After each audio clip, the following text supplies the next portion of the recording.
You're about to watch one of the most influential thinkers of the 21st century, the man who virtually founded the personal development and self-help industry, and in the process, transformed our understanding of the human mind. His name is Richard Bandler. As the co-creator of neuro-linguistic programming, or NLP, he's improved the lives of millions across the world through his seminars and self-help products. His works have been translated into over 20 languages, and his books, CDs and DVDs regularly top the self-help charts. NLP is about getting the best procedure from the people who have succeeded the best at any task and teaching other people to do it. It's about having lessons that tell you how to design the inside of your head just like you would design the inside of a room.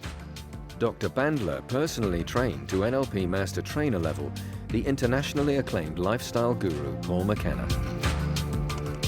And motivational powerhouse Anthony Robbins freely acknowledges that NLP has influenced his own work. I think the tools I've created are evolutionary in nature. We've never had a way to think about how we think.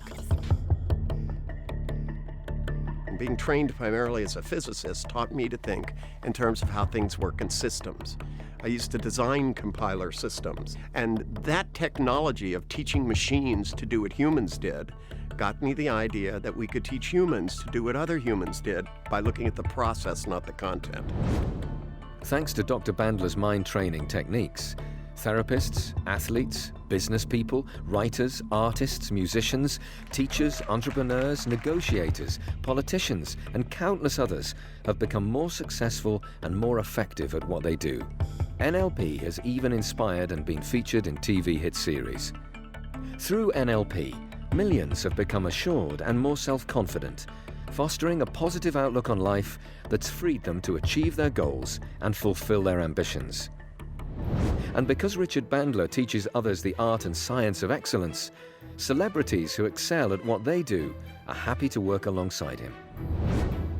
What I do is I teach people to think differently. You think differently, you feel differently, therefore what you can do expands. Whether you want to become a master in communication, reach the pinnacle in your powers of persuasion with techniques that will leave everyone winners, or simply overcome a phobia and gain more confidence, watch now and understand how you can change your life forever with Richard Bandler and NLP.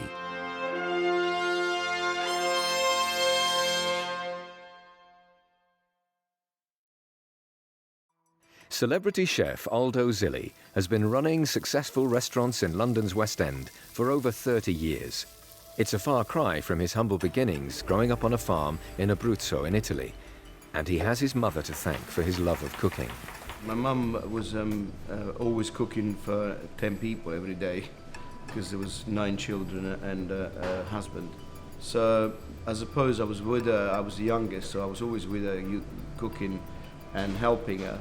And she did influence me, I suppose, a lot because at the age of 8 I was making pasta, at the age of 12 I was making stews, at the age of 13 I was working for a fishmonger, which I got paid in fish, so I'd cook fish every night. So yes, I suppose the family upbringing did influence me quite a bit. I realized I wanted to be a chef quite later on, actually, probably at the age of 21, 22, because at the beginning I didn't really want to be a chef because I didn't want to be in the kitchen because I love people, and I wanted to be outside. I wanted to be a concierge in hotels. I wanted to learn languages. And that was my first ambition in life. And then I started cooking because traveling the world, to be honest, you know, if you're a chef, you can, even if you don't speak the language.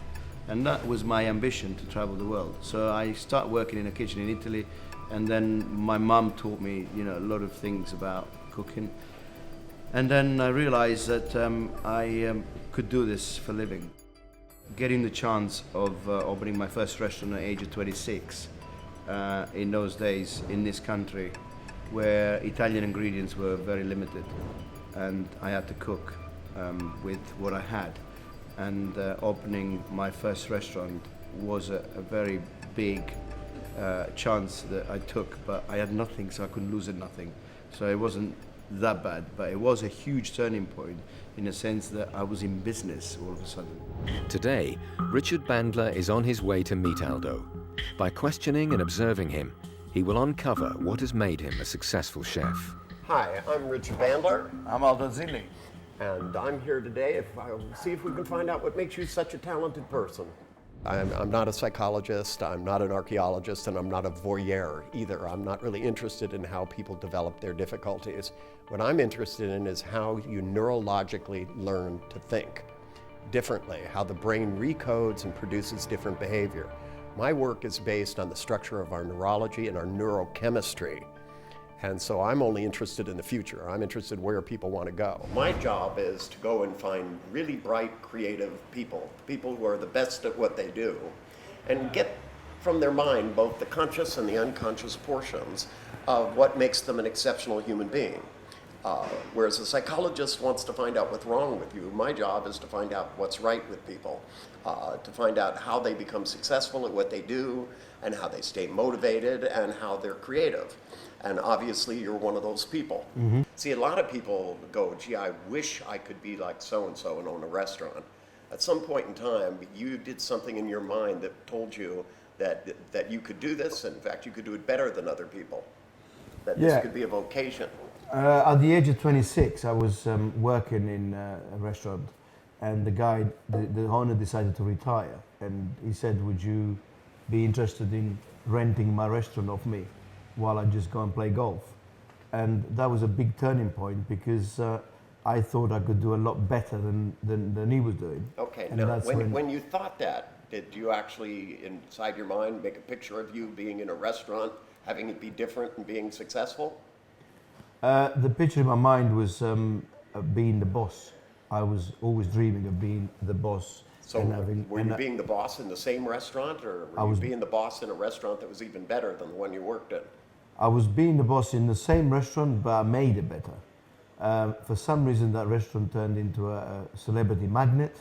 It turned into a very, very successful Italian restaurant in London. And when you design something that you're going to cook, how do you make up something new to cook for the restaurant?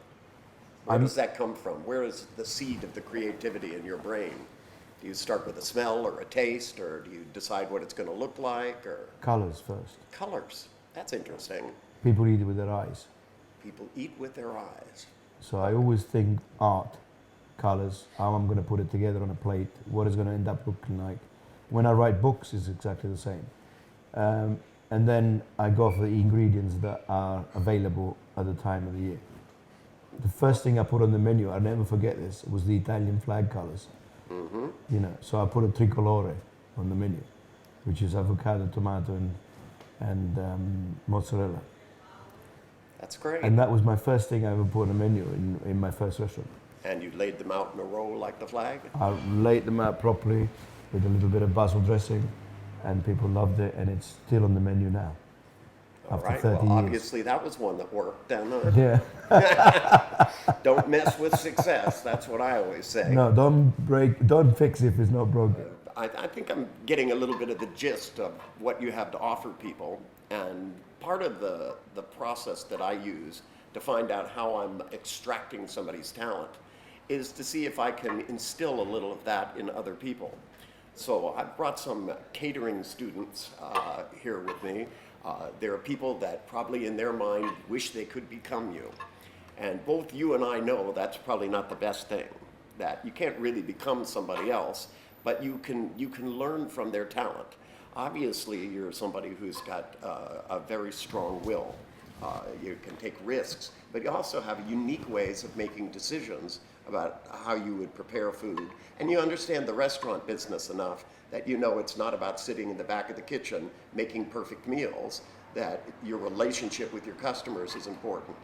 And so what we're going to do is we're going to have a little chit-chat with these people and see if we can instill in them a little bit of what makes you a powerful guy who ended up doing so well in this business.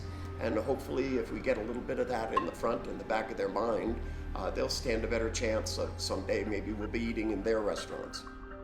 A group of catering students hungry to learn have come along to the restaurant. With Richard's help, they hope to walk away with an insight into how to be a success in their own cooking careers. When I meet Aldo, what I would like to achieve is some inspiration, some new techniques and tips to help me in my career. I'd love to know what goes through Aldo's mind throughout all his stages in the career. I'd like to have my own restaurant one day. I'd like to welcome you here to Zilli Fish, Aldo's restaurant. I'm Dr. Richard Bandler. I'm hoping today that we'll be able to learn from Aldo so that maybe you can become inspired to be as successful as he has. Obviously, if you're aspiring young chefs and you look at somebody that's successful, you can maybe learn a little bit from them. And so we're going to go into the kitchen, and Aldo's going to show you how to cook something and give maybe one of you a chance to try and do the same kind of thing, and it'll give me a chance to watch and maybe learn a little bit about how he designs and does the things that he does. So let's stop now, and we'll go into the kitchen and watch Aldo in action. So follow me. Basically, what we're going to do today is I'm going to show you just a few secrets about how to deal with pasta, fresh pasta, instead of dealing with dried pasta. That's where the secret is to have fantastic seasonal ingredient to start with, and then the cooking becomes easy. All right, so start with a non-stick, very good pan. Okay, always remember to invest in good equipment. Knives, fantastic set of knives you need. Okay, and always keep them really, really, really sharp. Really sharp. In the kitchen, it's safer to have sharp knives than it is to have blunt ones. Right, so we got extra virgin olive oil, okay? Not virgin, not sunflower, fantastic ingredient, extra virgin olive oil. I'm gonna make a fresh sauce to go with my wonderful fresh spaghetti. So, we've got some garlic here, which we're gonna chop, and we're gonna put it in. Okay, we're gonna flavor that oil. Just flavor the oil, and then what you do is you take the big bits out, because you already flavored the oil. As soon as the oil comes up to boiling point, the garlic's flavored. All right, so we got some asparagus, English asparagus in season at the moment, really, really fantastic. A few cherry tomatoes. Of course, tomato is not a vegetable, it's tomatoes. Fruit. Well done. And a couple of these wonderful anchovies. This is my base for my sauce. We got some fresh basil, but we're not going to put these ingredients in now, because we don't want to wilt them. We're going to leave them until the end. This is to flavor our food. Okay, so this is going to go in the end, which doesn't take a lot of cooking. Okay, so now we've got a hot boiling water there. We need some salt to put into the water, and we got fresh spaghetti instead of having dried ones. Okay, so these are fresh. Therefore, you put them in the water, and 3 minutes they're cooked. That's all they need, and make sure you keep them al dente when you cook them. Okay, a little bit more extra virgin olive oil here. So simplicity in the kitchen, Italian kitchen, is very important. We let the ingredients do all the cooking for us, because keeping it simple, you'll end up with a great food. Okay, we're going to drain the spaghetti, and then what we're going to do is we're going to put them in the sauce. Okay, we finished the cooking of the pasta inside this sauce. Don't make a sauce and then serve the pasta, and then put the sauce on top, because the pasta won't have any flavor whatsoever. So we need to, now for this pasta, to absorb all our flavors, okay? So, smoked ricotta cheese from sheep. So it's a sheep cheese, and it's a ricotta. Ricotta means cooked twice. Ricotta in Italian means it's been cooked twice, okay? And it's smoked. So that is going to give you all the flavor you need for this wonderful dish. All you need is to melt the cheese, okay? You don't need to cook that cheese. Just melt it and warm it inside that sauce. Then we're going to finish it with my spinach and basil, some extra virgin olive oil. Okay, because you finish off things with extra virgin olive oil, it's absolutely wonderful. And then all the vegetables are not overcooked now. You don't want to overcook anything. Okay, and what you do is you put it on a plate, start in the middle of the plate, and you serve your plate of pasta. You see that took about 3 minutes, and it looks wonderful. The colors, people will eat with their eyes, okay? So the colors here, to me, that tells me, what does it tell you? Summer, freshness, beautiful, Italian. I want to eat it, you know what I mean? You've got to serve something that people want to eat. And the biggest mistake that everybody makes is they don't taste it before it goes out. When I was in the kitchen, I felt that he was really organised. He eats with his eyes as well. He used a lot of colour in the dishes that he did. Well, it's obvious with Aldo that he knows what he's doing. He knows his dishes well, and he knows his colleagues well. I would advise a young person who wants to have a career in my business not to do it for the wrong reason, not to do it for celebrity. Just be prepared to do a lot of hard work. We are constantly having to select what we'll pay attention to, what we'll do, and to time load things. That, you know, if you're at home and you have to do you have to feed your kids, right? You set a time to do it. It's called scheduling. But, you know, there has to be a bigger goal. If you want to start up business at home and you're going to be self-initiated, you have to look into the future. You have to make what you're seeing in the future compelling, which means you have to be able to adjust your fantasy of where you're going to be so it's so strong you feel it in every fiber of your soul. Now that Aldo has finished cooking, one of the keen students gets the chance to recreate the same dish under Aldo's watchful eye. You must be careful that you don't leave the garlic and the chili to burn, so put everything else in there. I was trying to tell them, you know, you need to make bigger pictures to feel stronger about them. When they go home tonight, when they're least expecting it, they're going to look at their pictures and go, my pictures are too small. Okay, he's doing a good job, this guy. He's a very quick learner. You can put the pasta in. I think that watching, you know, a master at work should inspire you. The ease with which he made something wonderful, how quickly he made it. He didn't use nasty ingredients. He just, you know, if they watch that and they look at the environments and the buildings he has, and they were in 2 restaurants, it should inspire them.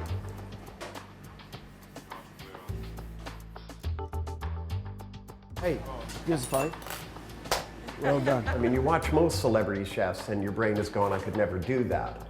But he did it very quickly. He showed you how to be prepared. He showed you what to taste for, what to watch for, how long to do things, and I think it was a great lesson.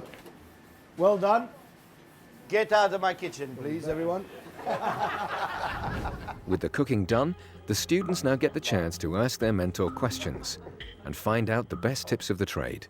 Okay, now that you have all seen Aldo cook in the kitchen, and this is going to be your chance to ask the great man questions. And it's not about soufflés, it's about success, and it's about planning.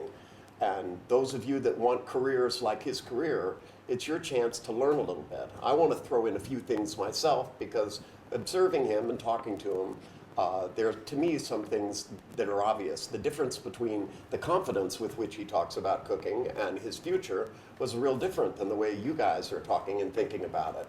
Now, you could wait 40 years to build up the kind of confidence, but very clearly, to me, the way he thinks, if you were to adopt more of the way he thinks, then you could let your own creativity flow through it. It doesn't mean you have to be an Italian chef, but certainly the things that he's described today, even the things about how he thinks about food and that it has to look wonderful, the concept that people eat with their eyes and that he plans food. When he talked to me, he described the first thing that he added to a menu when he owned his own restaurant, looking like the Italian flag.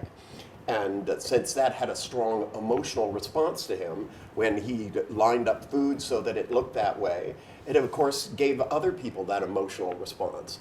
And if you think about creating a meal and that when it's done, it has to have an impact on people. It has to smell good, it has to taste good, and he said it has to be healthy to be good. But this is your chance to ask questions about how he decided and plans restaurants. This is where your imagination, this is a chance to pick up a piece of wisdom that you probably couldn't get anywhere else. So, what's it going to be? These two boys have just been doing a competition. They got through to the next stage. What can they do now to actually win that competition? They've gone through the final, the heats, and they're going to go there. They're a little bit frightened to ask you. Little tip to help nerves. I think you've got to cook out of your comfort zone. Yeah. I think you've got to go and create for your own sake at home first, before you go to the competition, and push yourself harder outside your comfort zone, and you will win the competition. And keep positive. Yeah. You can do it. That's extremely good advice, because people ask me all the time what personal power is.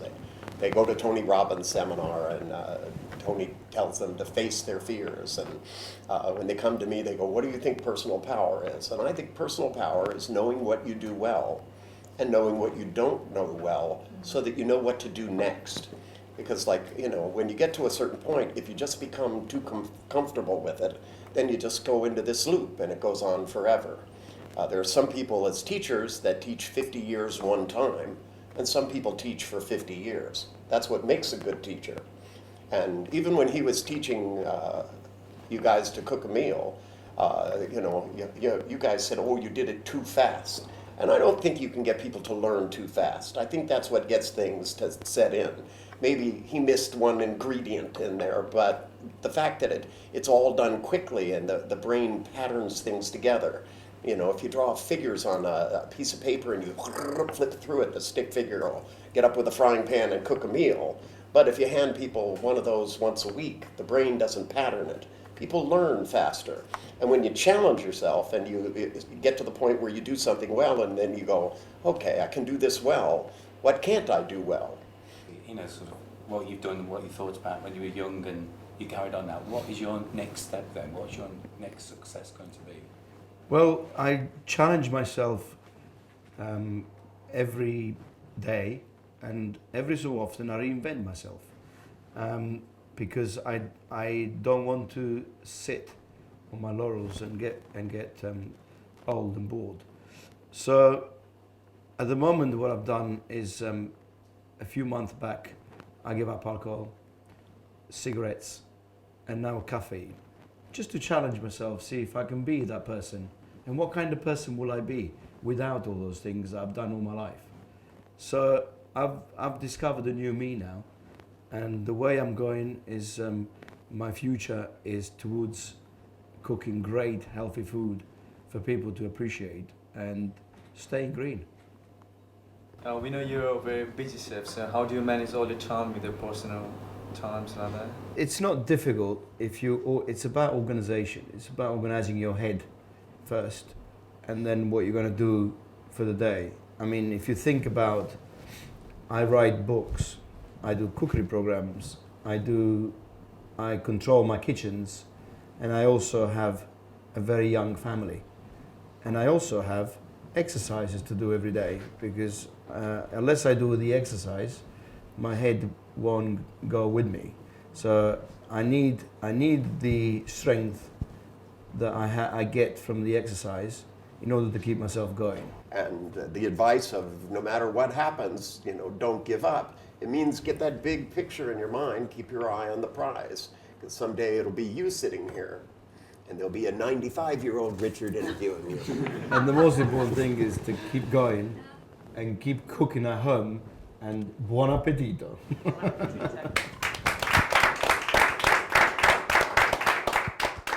What I'll take away from this experience with Richard and Aldo is obviously build your career up as you go along. You might not have nothing at the start, but you've got the passion and the enthusiasm, you can always get there. It's very strong-willed, and I took all that on, that I know that I'd have to get more confident in the future. In as far as Richard is concerned, I was very impressed with him. he says some really straightforward things that are so obvious, but you wouldn't necessarily think about it yourself. I think the two students that are in a competition at the moment, they've taken a lot away from us. I think they're going to be fantastic in the competition, and I think the guy that cooked my pasta, he will eventually be a great chef. If they go back and look at this, there's some great lessons that sometimes when people are learning to do something, they focus on little tiny things. And the lesson from Aldo is to make the big picture and to make it detailed and precise and to stick to it. You know, the precision with which he thought, the clarity, and the source of his creativity that, you know, that he used every sensory system, smell, taste, colors, to design food. The more you use your internal world, the richer the internal world is, the richer the external world will be.